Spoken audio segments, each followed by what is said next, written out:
Megan! Megan, are you there? It's really important and urgent. Hurry up and answer me. Don't leave me hanging here. I'm sorry, I really don't have time to talk right now. I'm super busy with work and I can't afford any distractions. Busy? What are you talking about? I never see you leave the house. Aren't you just like a full-time housewife or something?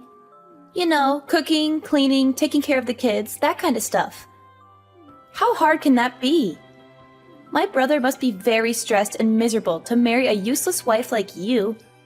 Hey, you watch your mouth. I've told you a bunch of times already that I work from home. I have a remote job as a web designer, and I have deadlines and projects to finish. And before you ask, yes, my husband and I basically make the same amount of money. We both have successful careers, and we're both very happy with our arrangement. Well, 1, who said I was going to ask? And 2, I really doubt that. I mean, isn't he a manager at some Fortune 500 company or something like that? Are you really trying to say that you make the same amount as someone with that kind of prestigious and high-paying job? Well, if that's true, then you guys must be really swimming in money over there, huh? Man, you better be lying or something, because I am so jealous right now if that's true. How about sharing a little bit of that with me? I wouldn't mind a weekly allowance, you know. Just a small token of your generosity. What are you talking about? Does that have anything at all to do with why you messaged me in the first place? You said you needed to talk to me about something important and urgent. What is it? Oh, come on. Don't change the subject. I know you got more money than you know what to do with. Why can't I have some too? You're my sister-in-law after all. You should help me out when I'm in need. Maybe because the money we have, we worked really hard to earn. We didn't just get lucky or inherit it from someone.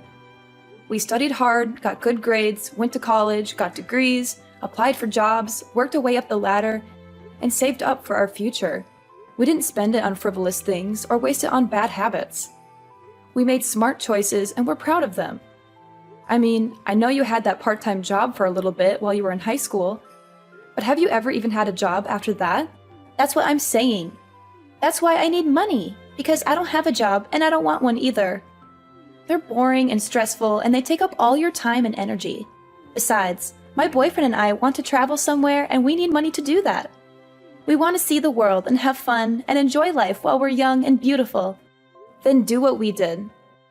Find a job, work hard, save up, and then you can go on your trip. That's how most people do it. Are you serious? But that's so lame. I could never do something as uncool as that. Are you calling having a job uncool? It's not that I disagree with you, but I really worry for your future if that's how you think of working. How are you going to support yourself when your boyfriend dumps you or when your parents stop giving you money? Well, duh. That's because I'm just going to marry rich and never have to worry about any kind of lame stuff like that. That's my dream and my plan. And don't worry about my boyfriend dumping me or my parents cutting me off. They love me too much to do that. What? Is that really your plan? Just marry rich?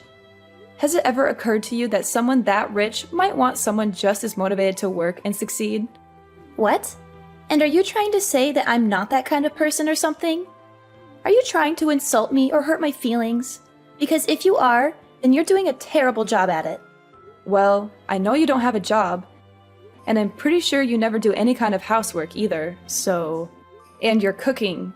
Well, remember what happened last time you tried to make something for the family, right? We all just ended up ordering takeout after one bite. You said you wouldn't bring that up. That's not fair. And remember that healthy dish you tried to make that one time? It was that stew that you just dumped a whole bottle of vinegar and that terrible health powder into? Oh man, that was a classic. But anyways, I guess my point was to say that you probably don't cook much around the house either. You probably just order food or eat out all the time. It wasn't the whole bottle, you know. Besides, we'll just hire a maid for all those kinds of things, so problem solved. Yes, you're very clever. Alright, well, do what you want, I suppose. Anyways, I have to deal with some clients, so I can't text anymore. See ya. That's fine. I was going to head over to your place to hang out anyways. What? You mean, like right now? I'm sorry, but I have a couple of friends coming over tonight. Let's hang out another day, okay? Oh, don't worry. I don't mind. It won't bother me at all. That's not what I was worried about. I'm the one who's going to be bothered. You always crash my parties and make everything awkward and annoying. Do you remember the last time you went to my house while my friends were here? You made fun of our hobbies and interests and acted like you're better than us, which caused trouble and drama and ruined the mood for everyone. I already said it'll be fine. See you in a little bit.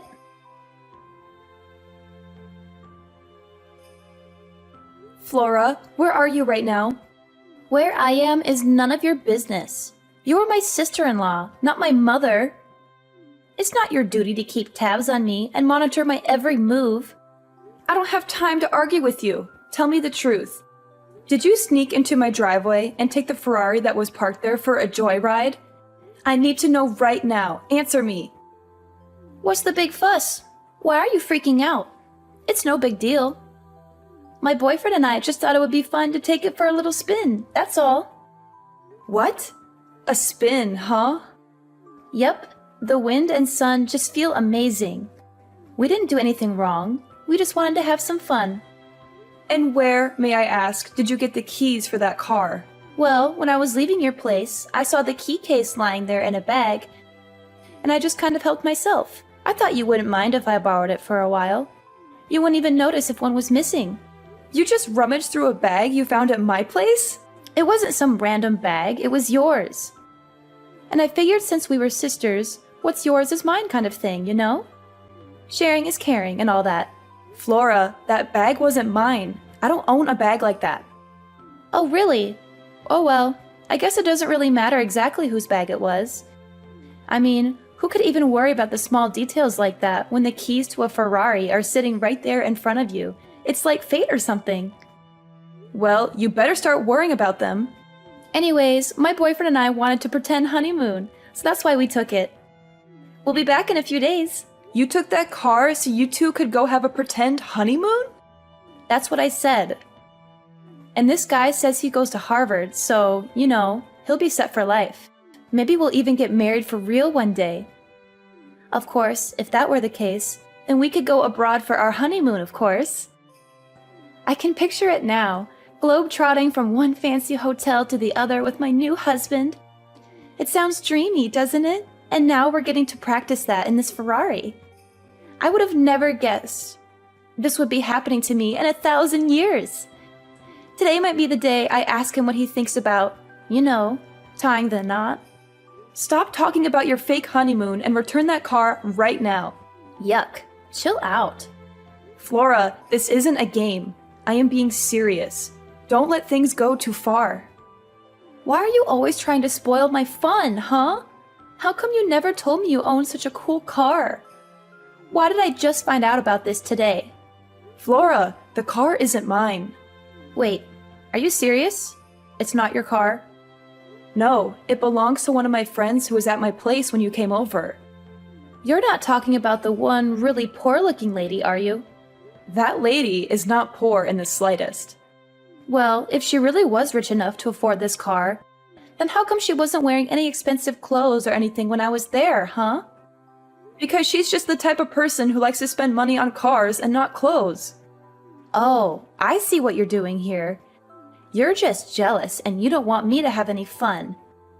I get that you didn't want to lend the car out, but there is no need to lie to me about who really owns it. Oh my god. I literally cannot deal with you right now. Just bring the car back now, okay? Sorry, we already hit the freeway. I think it's a little late for that now. The freeway? Just where are you planning on taking it? Don't worry about it. Daniel is a great driver. It'll all be okay. Has he ever even driven a sports car like that before? Nope, he says it's his first time. And you took it on the freeway? I know, isn't it so cool? Just bring that car back now, okay? How many times do I have to say this isn't my car? Why are you so stubborn? Nah, we're good. After all, we need to use this car to get around on our fake honeymoon. This isn't a game, Flora. I'm being serious. Oh, and one more thing. I borrowed your credit card. Hold on a second. You did what? Yeah, I borrowed your credit card. Why didn't you tell me about that either? I didn't know you were a black card holder. I thought they only gave those out to celebrities and famous people and stuff. You must be really rich and successful, huh? What do you mean, black card? I don't have a black card. It's bad to keep lying to your sister-in-law like this, you know? You should be more honest and generous with me. After all, we're family, right? Wait, I am being serious. Do you have a problem with reading comprehension? That card is not mine. It belongs to someone else. Anyways, we'll be taking both your card and your car for our little escapade. We already stopped to get lots of clothes and other supplies for our trip with the card. And of course, we spared no expense and got all branded stuff. I think we've already spent like 20 grand or something. You've spent $20,000 using that card already? Yeah, and it doesn't seem like we're even scraping the limits of what this card can do. Who knew you could do so much with a black card?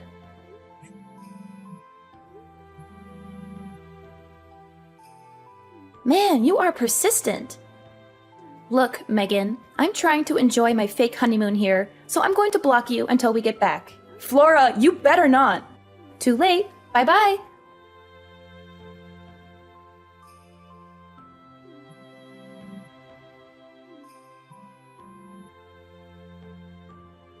Megan, pick up the phone. It's an emergency. I'm not joking around. I'm being serious. You have to answer me right now.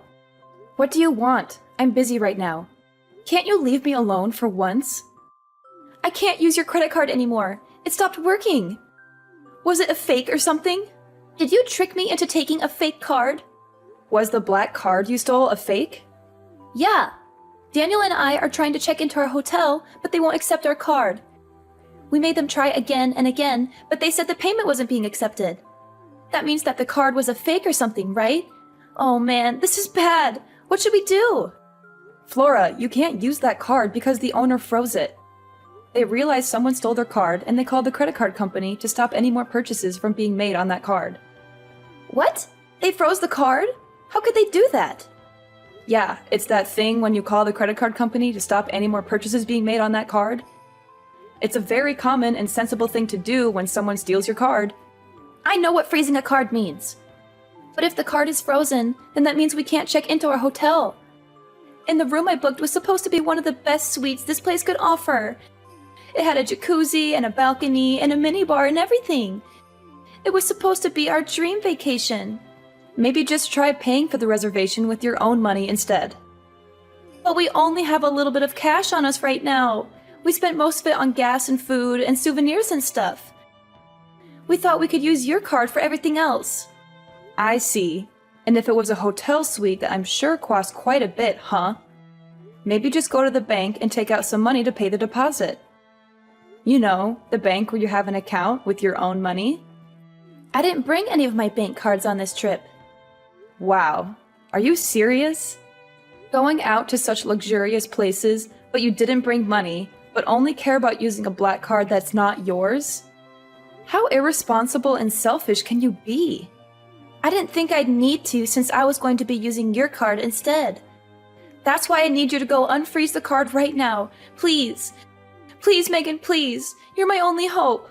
Look, I tried to explain this to you earlier, but that card doesn't belong to me. But that wasn't a lie? You weren't trying to trick me or prank me or something? Flora, open your eyes. Look at the card. What name is inscribed on it? Is my name Megan Flynn? But I thought I looked at it before I took it. Let's be real here. You barely read at a 4th grade level. So let's not pretend literacy is your strong suit. Don't be freaking rude. I know how to read. Okay, then take out the card. Hold it up to your face and reread the name printed on the card. But it can't be. I just glanced at it and I thought it said Megan, but it really says Megan.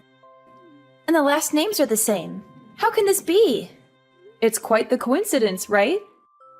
Actually, that's how we both became friends, because we basically had the same name.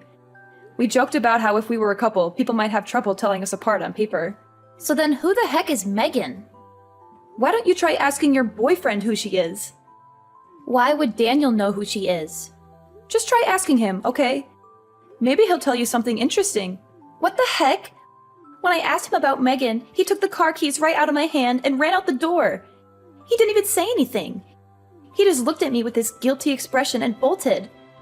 He left me here alone with no money and no car and no hotel room. Well, that's too bad. Maybe you should have thought twice before stealing someone else's card and car. And you should have been more careful about who you trust. Hey Flora, were you able to catch Daniel in the end? Did you find out why he ran away from you like that? Well, you could say that. But the truth is that he just crashed the Ferrari. What do you mean he crashed it? How did that happen? Did he get chased by the cops or something? Right as he was trying to make his getaway, he got carried away, slammed on the pedal, and drove right into the parking lot fence. The front of the car has a little dent, but at least Daniel was totally fine. He didn't get hurt or anything. Do you realize what you've just done? What's the big deal? I just do not get you. I mean, just take it to the mechanic and it'll be fine, right? You're always freaking out over the tiniest stuff. It literally drives me crazy. You can't control my life. Look, I'm glad that your boyfriend was okay? But this is not just some little mistake. This is a huge mess. Besides, have you even figured out just why your boyfriend panicked and tried to run when you asked him about Megan? Oh, actually, now that you mention it, I forgot to in all the excitement. But anyways, can't you just tell me what's up? Why are you being so secretive and mysterious? Daniel is Megan's younger brother. He's a what? I never knew that. How come he never told me? Do you remember that one time, I can't recall exactly when, but there was this dinner party I was going to that you weren't invited to, but snuck in anyways? Well, that's where you first met Daniel, right? What does that have to do with anything? Wait, was that place Daniel's sister's house? Yes, it was. Anyways, maybe you've heard from Daniel, but Megan and him have a pretty strange relationship. So that's probably why he flipped out when you told him that the cards you just borrowed actually belonged to his older sister, Megan. So that means that the car also belongs to Megan? Yes, that's what I've been trying to tell you. The car and the card are both hers. Come again? Okay, I'll try to explain everything from the top one more time. Neither the Ferrari you were driving nor the black credit card you were using belonged to me. Both of those things that I just listed above belong to Megan. Wait, so then her own little brother doesn't even know what kind of car she drives? Well, she just picked up the car about 3 days ago or something. I'm not sure Daniel ever knew she owned it to begin with. At least that's what Megan is telling me right now. Megan is there with you? Yup. And is she mad at all? I would describe her as very mad, actually. And after using her card to buy $20,000 worth of crap, on top of all the fees you'll have to pay to take the car into a specialist who deals with imported cars, you're probably looking at about $100,000 in damages, at least. $100,000? And that would be the low end of how much you might owe at the end of this. That is why Megan has just been furious since this morning, really. I mean, who knows what she'll do to you both when you get back. Honestly, she's had a pretty scary face all day. It's starting to creep me out. I'd be worried. It's that bad, huh? Seems that way, yes. And one more thing. What else could you possibly have after all that? Well, we got a call from the hotel you two were just trying to check in at. The hotel called you? What did they want to talk about? Well, Megan's husband actually manages a resort company, and it turns out he's pretty close with the owner of that hotel. So he got a call right away when someone using his wife's card showed up. Wait, what are you getting at? What are you going to say next? I'm getting there. Anyways, I guess the police showed up to the hotel to ask about who this person with his wife's card was, and was asking Megan's husband if they wanted to pursue any legal action. I mean, I won't lie, she's not a lady you want as your enemy. Anyways, on that note, I gotta go. See ya.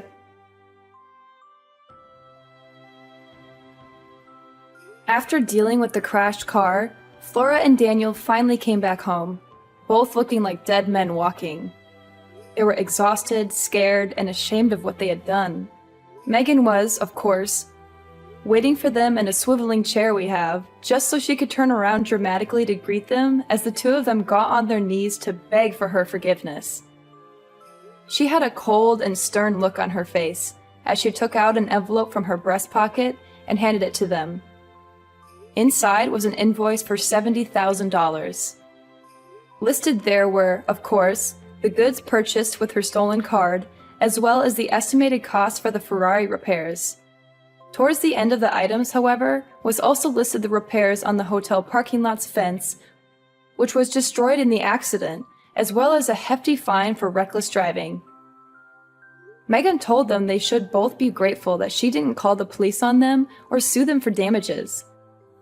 She said she was being generous and merciful by giving them a chance to pay her back. Now, Flora is working at one of Megan's husband's resorts. She has to do all kinds of menial and humiliating tasks, such as cleaning toilets, scrubbing floors, and serving rude guests. Meanwhile, Daniel had to drop out of college and find a job at a company owned by a friend of Megan's. He has to work long hours in a cubicle, doing boring and tedious paperwork. He also has to endure the constant mockery and harassment of his boss and coworkers, who know he is there only because of Megan's influence. She made sure to wish them both good luck in paying back every single dime they owe. She also said she would be keeping an eye on them and monitoring their progress. She still goes to check on the two of them periodically. I think she gets some kind of sick pleasure out of seeing them both work so hard for what they did to her. She always has a smug smile on her face when she visits them. She says she is just being friendly and supportive, but I know she is really enjoying their misery.